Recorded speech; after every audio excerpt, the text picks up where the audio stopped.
Selamat datang di Survival Talk Madam Chang TV.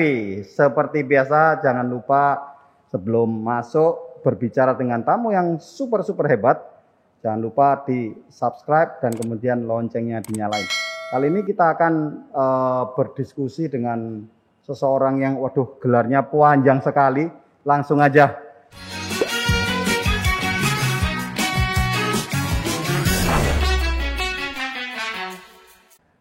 Halo Budia, selamat datang di Survival Talk Madam Chang TV. Selamat siang, Papa Chang. Iya, salam bertahan hidup, Bu. Semangat, selalu sehat. Iya. Ini manggilnya apa, Bu? Doktor ya? Ini gelarnya Bebas, banyak. Pak. Gelarnya apa aja, Bu? Mungkin disampaikan sendiri aja. Saya takut salah, Bu. Saya nggak hafal, Pak. Wih, gelar profesi. Nanti ditulis saja ya. Ditulis saja. Bu Dokter, saya tanya nih. Ini karena gelarnya banyak, saya tanya. Sekolah itu penting nggak sih, Bu? Menurut saya ya, ini sekolah ini memang, apalagi saat ini ya, sangat penting sebenarnya. Tapi lebih penting adalah bagaimana seseorang itu pada saat dia lulus dari sekolah apapun, mampu mengimplementasikan knowledge. Karena terus terang ya, di dunia usaha seperti saat sekarang ini, mulai dari dulu yang saya tahu sampai sekarang, hal yang paling sulit ini berbicara mengenai HRD, Human Resource ya. Why Pak? Why? Titelnya Pak kadang-kadang banyak, kadang-kadang kemampuannya tidak sesuai. Sering saya tanya, loh kamu itu kok bisa lulus dapat S1 begitu loh. Oke, ya. What happened sebetulnya, Bu? Apa yang terjadi sehingga kadang-kadang kalau di dalam proses rekrutmen, wah nilainya itu cemerlang. Tetapi ketika terjadi kontrak, seolah-olah 180 derajat. Ya, saya setuju sekali dengan statementnya Papa Chang begitu ya. Karena sebenarnya sekolah itu dan apalagi gelar akademik ya Pak, itu bukan jaminan. Meskipun saya seorang dosen ya, dengan gelar yang panjang lebar dan sekaligus karena memang saya adalah konsultan, saya ingin dan harus mendalami beberapa knowledge begitu ya. Gelar itu tidak pernah bisa kita pegang bahwa kalau dia adalah S3, mohon maaf ini sebelumnya Pak, dia pasti pandai.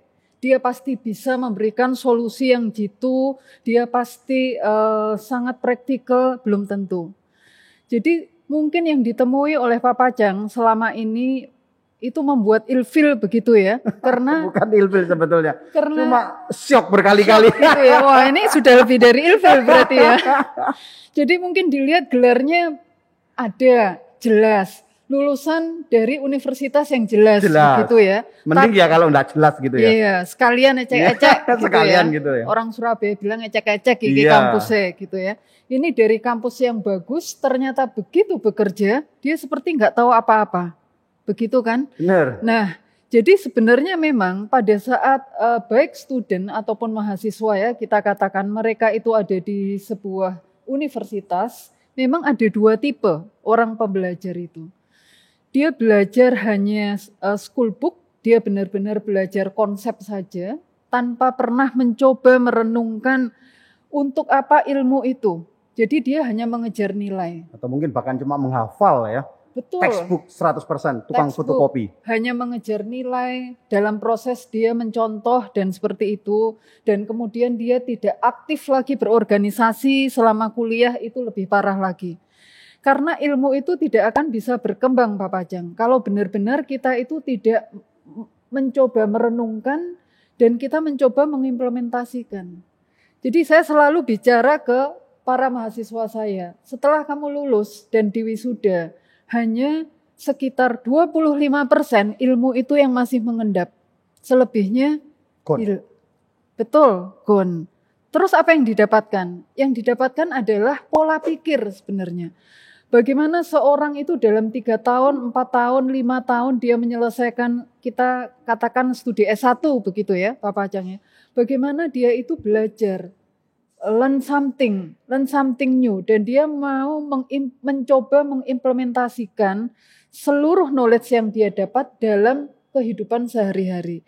Nah itu yang membuat mahasiswa kita, output dari mahasiswa kita itu kalah dalam tanda kutip dibanding dengan lulusan luar negeri. Why? Karena, nah sekali lagi nih ya, saya sebagai dosen, saya juga mengkritisi gitu ya. Pola pendidikan di Indonesia ini kan masih benar-benar school book begitu ya. Jadi sejak kecil kita sudah dididik benar atau salah, multiple choice, seorang murid menjawab salah nggak bisa diterima, salah itu yang benar begini. Akhirnya itu mulai meredamkan perlahan-lahan kreativitas cara berpikir student. Sehingga pada saat dia masuk ke golden age, dia tidak bisa maksimal. Nah itu ada penelitiannya Pak Pajang. Jadi pola pendidikan atau kurikulum pendidikan itu sangat mempengaruhi. Nah bedanya dengan anak-anak yang mungkin kuliah di luar, mereka masuk di preschool dan sebagainya, masuk ke basic school begitu ya. Mereka ini dibiasakan untuk berani mengemukakan pendapat.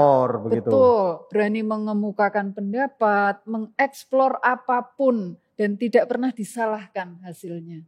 Nah, itu memberikan kepercayaan diri di awal.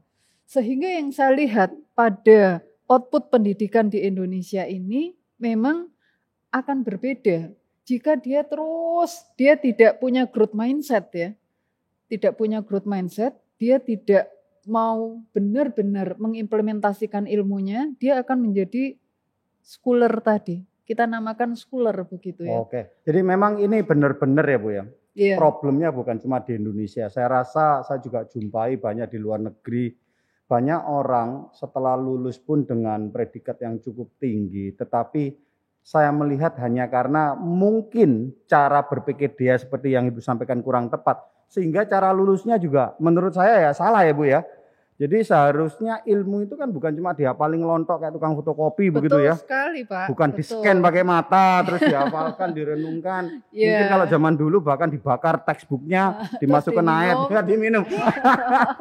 Tapi dia tidak memahami konteksnya ini apa. Padahal kalau dipikir-pikir semua itu garisnya itu logik kok ya Bu ya. Benar. Kalau Pak Pacang bicara konteks, itu kita bisa melihat antara konten dan konteks.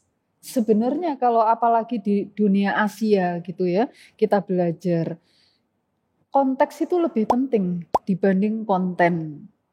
Nah, banyak student kita ini terperangkap dengan dia berpikir kalau dia sudah menguasai konten, itu sudah cukup.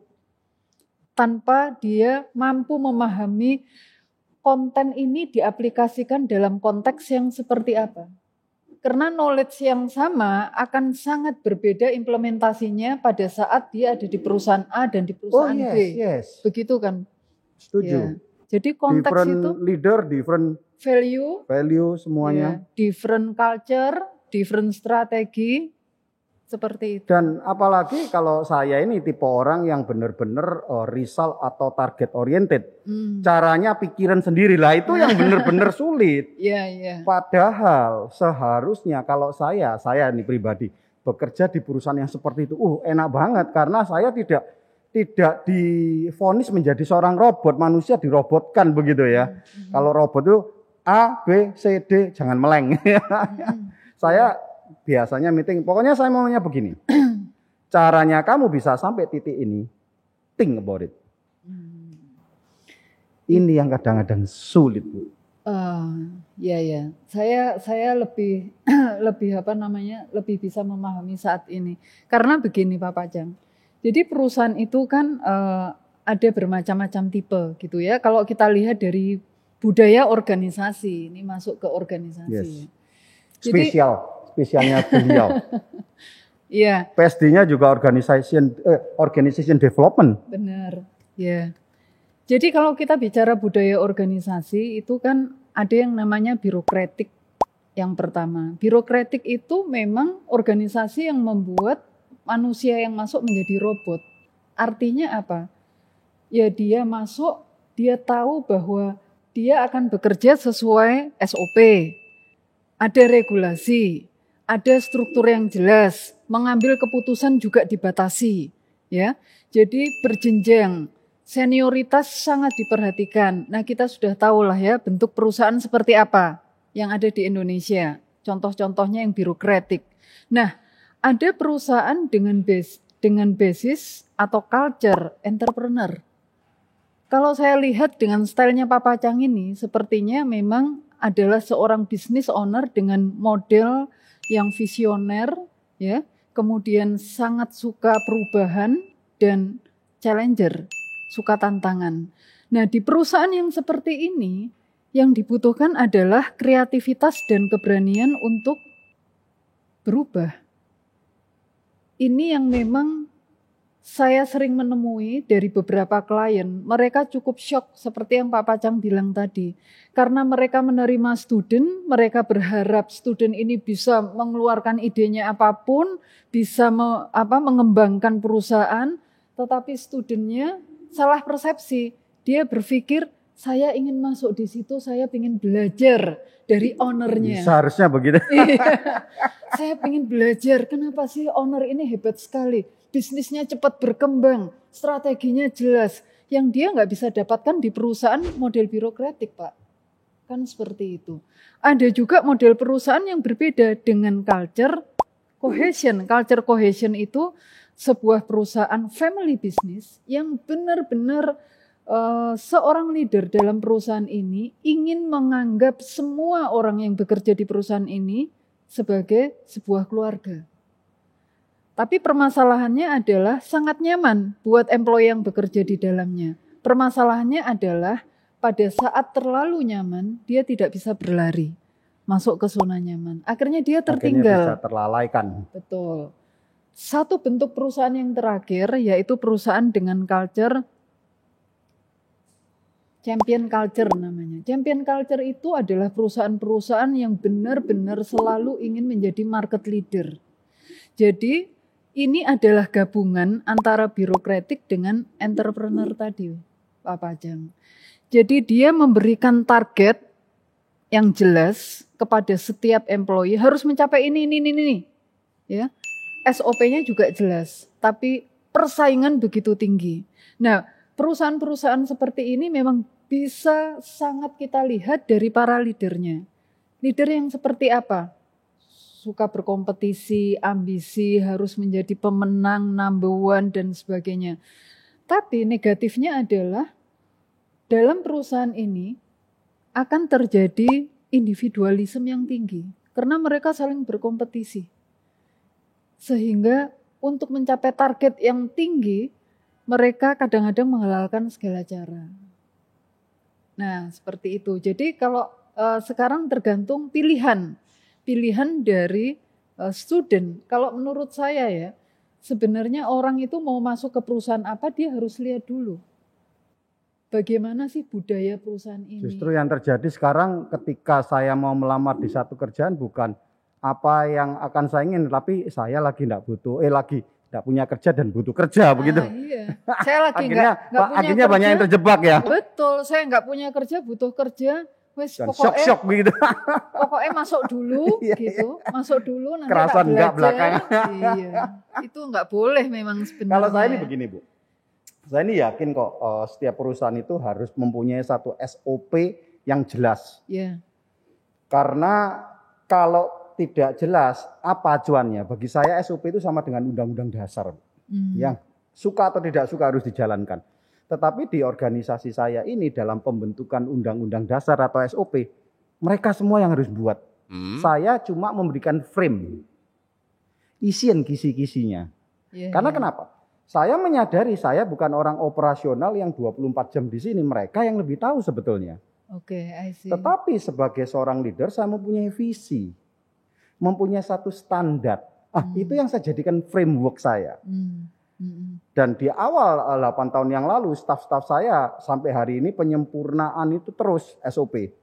Tapi mulai awal mereka yang saya panggil proyek pembuatan SOP. Mereka kaget-kaget loh, Pak, Bapak kan ini pimpinannya, kita ini nurut aja. Loh udah bisa dong, saya boleh pimpinan tapi Anda yang menjalankan setiap hari. Anda yang mengerti A, B, C, D, sekuennya dengan jelas. Anda harus buat, saya melihat, Anda harus mempresentasikan. Saya oke atau tidak sesuai dengan frame yang saya berikan. Tapi setelah SOP itu jadi, oh tidak ada ampun Bu. Semua harus benar-benar mengikuti karena ini dari kamu. Kalau kamu tidak jalankan bagaimana? Ini kamu yang buat. Kalau ada masalah, ya selesaikan. Begitu. Pokoknya tujuannya ke sana. Iya.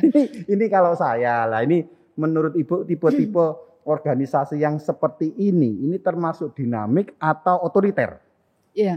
Seperti yang saya duga di awal tadi kan, kalau saya lihat modelnya Pak Pacang sekilas ini memang visioner gitu ya. Benar ternyata ya. Jadi sebenarnya kalau model organisasi yang seperti ini very dynamic ya. Very dynamic. Begini, bahwa seorang leader itu sebenarnya tidak perlu sampai turun ke SOP secara operasional teknikal ya Pak Pacang ya. Why? Karena begitu seorang leader sudah terjebak di day to day operasional, dia tidak akan punya waktu untuk berpikir secara strategik mengembangkan perusahaannya. Nah, dicatat ya. Ini yang selalu saya sampaikan ya. Dicatat semua.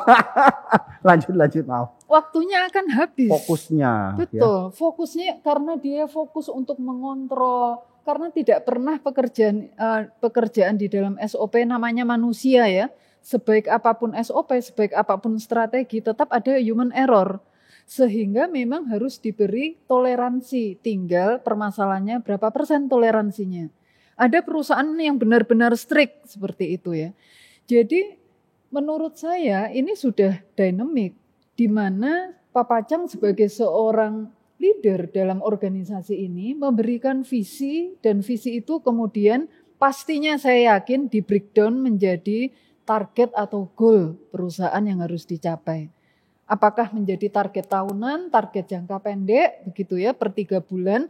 Karena sekarang masa disruption seperti ini, kita ini mau tidak mau harus agile. Kalau dulu orang mengatakan 5 tahun yang lalu lah, orang mengatakan kita bikin bisnis plan jangka panjang itu 5 tahun. Sekarang bisnis plan 3 tahun itu sudah jangka panjang. Oh iya. Kita bikin bisnis plan level menengah itu dulu 3 tahun, sekarang 1 tahun. Karena dalam 1 tahun kemarin ini sudah harus direvisi berapa kali, Bu ya? Pak, sesuai dengan peraturan pemerintah demi kebaikan kita bersama tentunya. Benar. Jadi yang namanya bisnis plan itu sekarang ini per 3 bulan. Jadi kalau employee ini memang dia tidak tough, mentalnya tidak siap bekerja, dia akan kaget. Kenapa berubah-ubah gitu loh? Kenapa kok berubah-berubah? Apalagi mereka yang nggak paham. Mereka berpikir iki leadernya ngawur iki. Karepe dhewe. Gak ngerti. Dia gak ngerti strategi berubah-berubah. Nah, biasanya yang menjadi gap itu Pak Pacang. Seorang leader tidak punya waktu atau mungkin dia punya tangan kanan yang tidak mampu memahami apa yang menjadi visi dari leader. Nah, itu gap-gap yang terjadi ya. Sehingga antara harapan leader dengan employee di level middle low itu biasanya terjadi gap. Nah, untuk meminimalisir itu adalah bagaimana visi itu harus mampu di breakdown menjadi target dan kemudian target ini di breakdown menjadi strategi. Baru dari strategi itu nanti kita breakdown per divisi menjadi KPI per divisi, KPI per orang atau per individu. Kalau sudah ada KPI atau Key Performance Index, berarti setiap orang bekerja ada ukurannya. Jadi nggak bisa tiba-tiba asisten manajer HRD atau marketing manager atau finance manager dia mengklaim saya berhasil, divisi kita berhasil. Apa ukurannya? Apa ukurannya? Harus jelas semua begitu. Tapi menurut Ibu ya, karena Ibu kan juga pakar marketing ya. Iya. Kadang-kadang di dalam perusahaan itu 3 departemen itu tidak pernah akor, Bu. Marketing, finance, dan production. Yeah. Ada yang orang production tentunya selalu bilang begini, loh marketing ya lihat-lihat dong kemampuan kita produksi, bener nggak? Betul. Oke. Orang marketing selalu bilang, oh saya nggak mau tahu. Hal yang paling sulit itu adalah bagaimana mencari pelanggan, bagaimana cara menjual. Betul. So kalau kita bisa mampu menjual, produksi harus mengikuti. Tapi tentunya dengan penjualan itu butuhlah macam-macam. Nah kadang-kadang keuangannya ngitung, ini kok metu duit terus gitu loh. Nah bener nggak sih Bu? 3 in 1 itu rasanya menyatukan ini sulit Bu ya.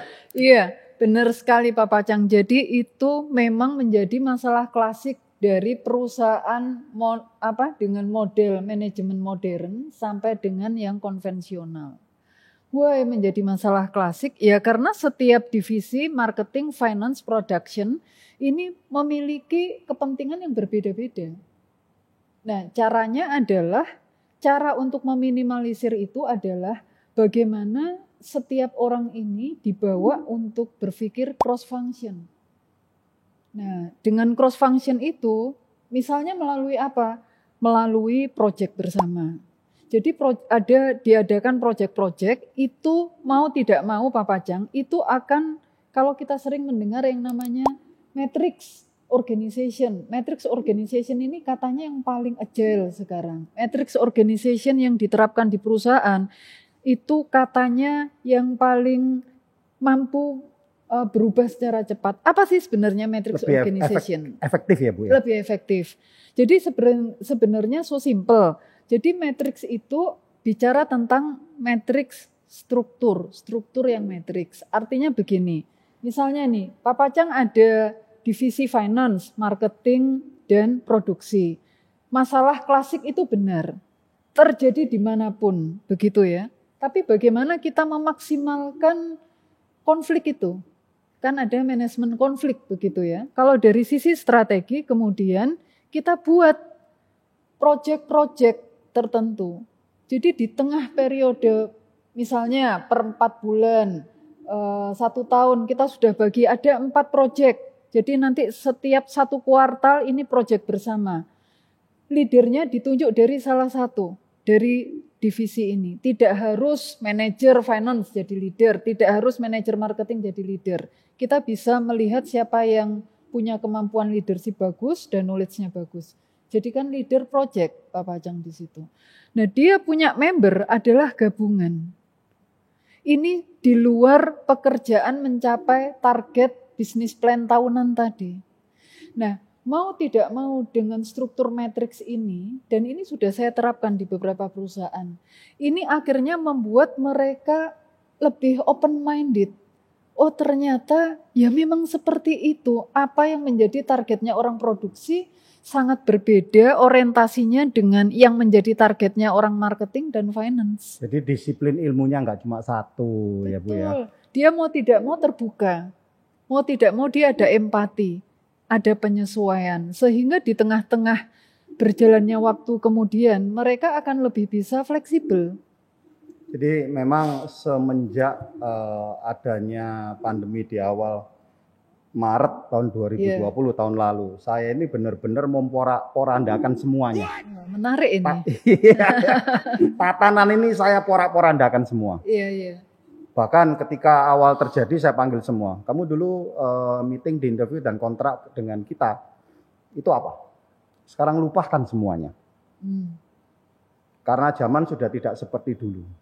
Ya mohon maaf, kalau dulu Anda masuk waktu kontrak, itu tidak ada faktor X, pandemi, COVID-19. Sekarang sudah ada, sekarang kita mau berubah. Kedua, Anda mau berubah enggak? Kalau Mbak mau berubah, ya tolong Anda harus memilih perusahaan lain.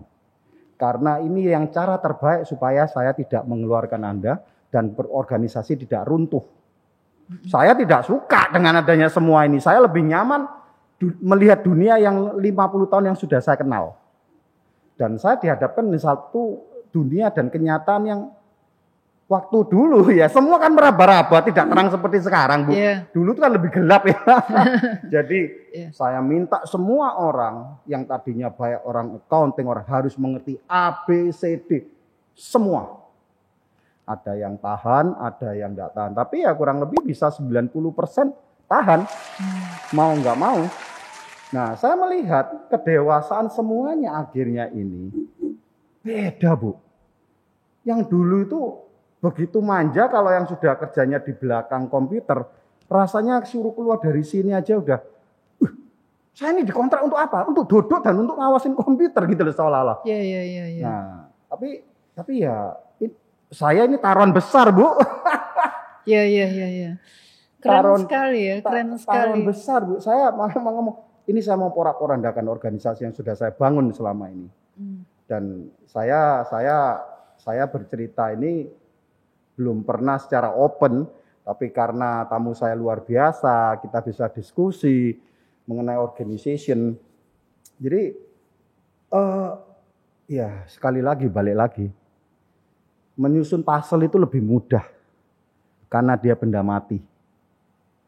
Menyusul puzzle di organisasi yang disusun itu punya emosi, punya mood, apapun.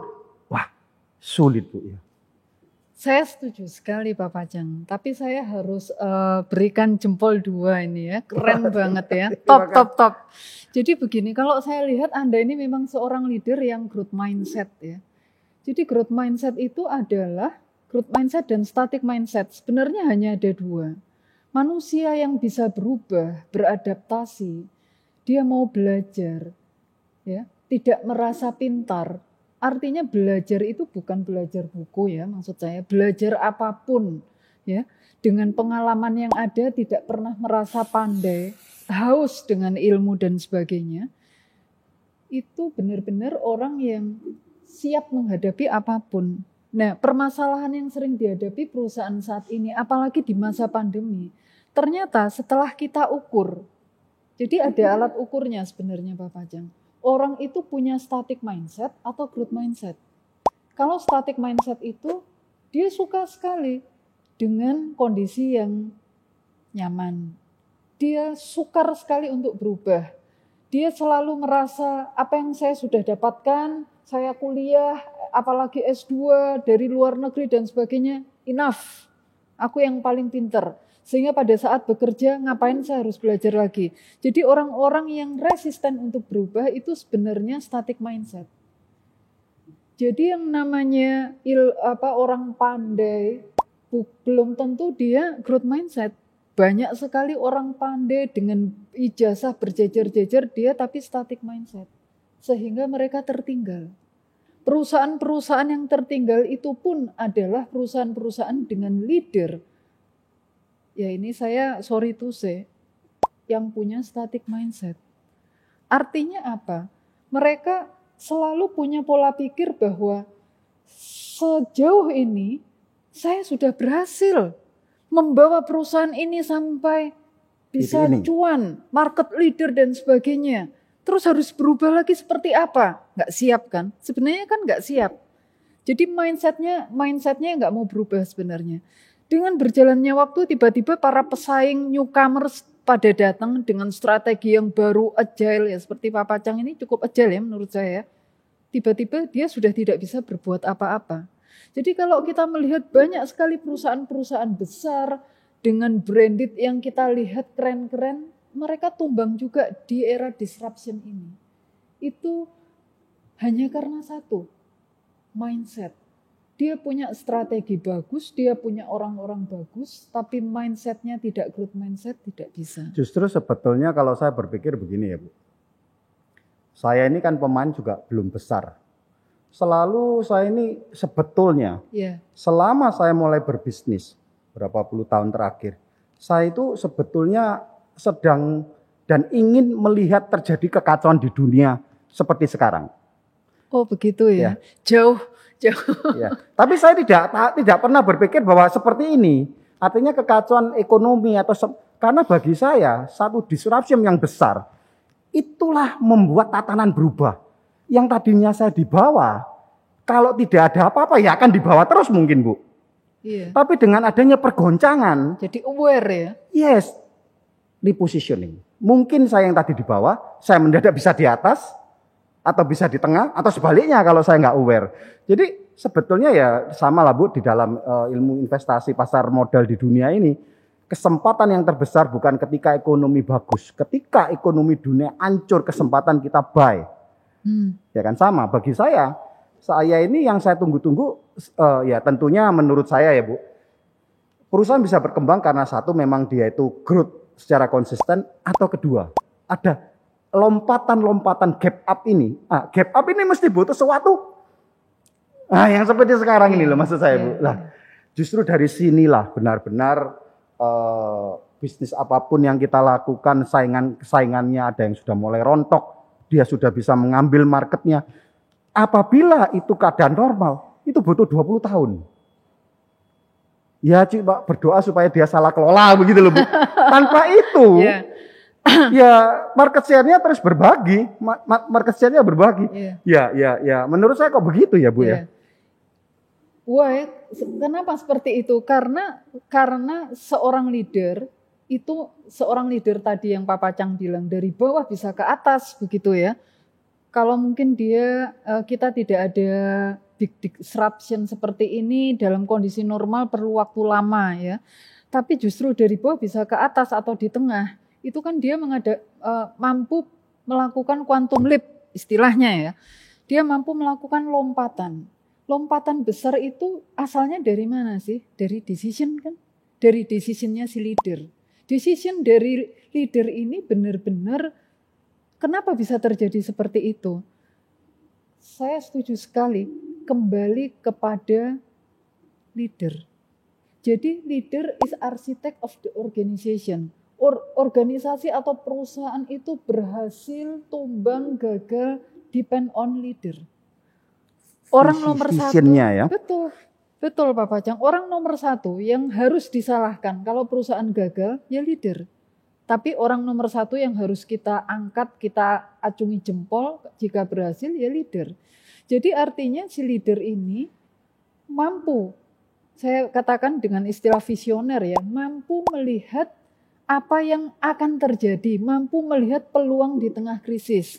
Atau istilahnya kita sering bilang trend watcher.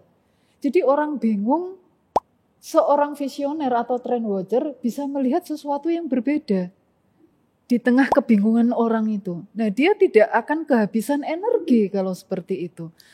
Nah, kemudian dia mampu melihat itu, dia tularkan ke employee-nya, sehingga employee ini kan sebenarnya begini ya, semangat pekerja mau maju atau tidak maju itu kan selalu melihat bagaimana leader saya. Karena leader itu contoh kan. Sehingga kalau saya melihat Pak Pacang ini sebagai business owner yang sangat visioner, supaya perusahaan Anda ini bisa langgeng, sustain, dan semakin maju, Anda harus punya change agent yang kuat. Yaitu orang-orang agen perubahan yang benar-benar mengerti visi Anda. Visi sebuah perusahaan itu mau dibawa kemana. Sehingga Anda bergerak kemanapun mereka siap.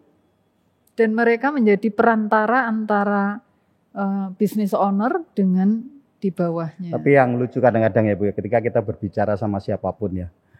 Kalau kamu ini kepingin punya income, sales, revenue yang static atau terus berubah. Nggak ada satupun yang kepingin static ya income-nya ya. Benar ya. Tapi padahal benar-benar hanya orang yang gila mengharapkan effortnya static tapi income-nya naik. Nggak mungkin Bu. Iya. Ya benar ya. Tapi ada loh orang gitu Pak. Ada ya itu juga. Karena capital gain by market aja bukan not by effort. Kalau bicara capital gain ya kadang-kadang kita nggak ngapa-ngapain ya naik. Ya. Tapi ya ini tidak tahu ya mungkin ada juga orang yang seperti itu ya Bu ya. Karena ada juga meskipun probabilitasnya kecil ya. Gitu ya. Tapi menarik sekali. Kalau effortnya tetap dia mengharapkan income naik, itu ya mereka menunggu waktu. Mohon maaf itu kembali lagi ke mental, ke mindset ya. Jadi dia ya sudahlah aku ini cari apa lagi sih. Ya ada lagunya ya Bu ya. Menghitung hari. Banyak Pak Pacang saya temuin di beberapa perusahaan begitu ya. Jadi mengubah manusia itu kan paling sukar berubah ya. Apalagi kalau dia sudah di usia 40 ke atas begitu. Dan dia sudah pernah mengalami era-era keberhasilan. Di tengah-tengah usia 45, 50 diajak berubah. Itu akan sukar sekali. Jadi kalau kita katakan undang motivator dari Singapura. Gini panas-panas tai ayam. Nanti 2 minggu kembali lagi. Saya jamin itu. Mungkin sudah keluar pun dari acara itu. Sudah mulai lupa apa? Ya tadi cuma inget yel-yelnya. Iya. Besok pagi sudah lemes lagi begitu ya, enggak semangat. Jadi memang kembali lagi itu sangat tergantung dari self awareness manusia ya, bagaimana seorang manusia itu melihat dirinya secara utuh, apalagi kalau ini untuk seorang leader ya. Jadi self awareness itu kan penting sekali. Dan ditambah dengan growth mindset. Kalau orang punya growth mindset Pak Pacang, perubahan apapun dia tetap akan mampu melihat peluang dan mau mengeksekusi. Nyaman, karena ikan itu tidak akan bisa lebih besar di air yang tenang ya Bu ya. Oh betul, betul. Benar ya Bu ya. Betul sekali. Wah seru ngomong tentang internal Bu. Kalau ngomong tentang eksternalnya Bu, ini kan pasukan-pasukan berani mati perusahaan ini ada di orang-orang marketing. Iya. Sebagai pakar marketing dalam 1 tahun ini Bu, Iya. perubahan apa sih sebetulnya Bu yang benar-benar terjadi dibandingkan tahun 2019 ke belakang? Kalau saya melihat ya, memang ini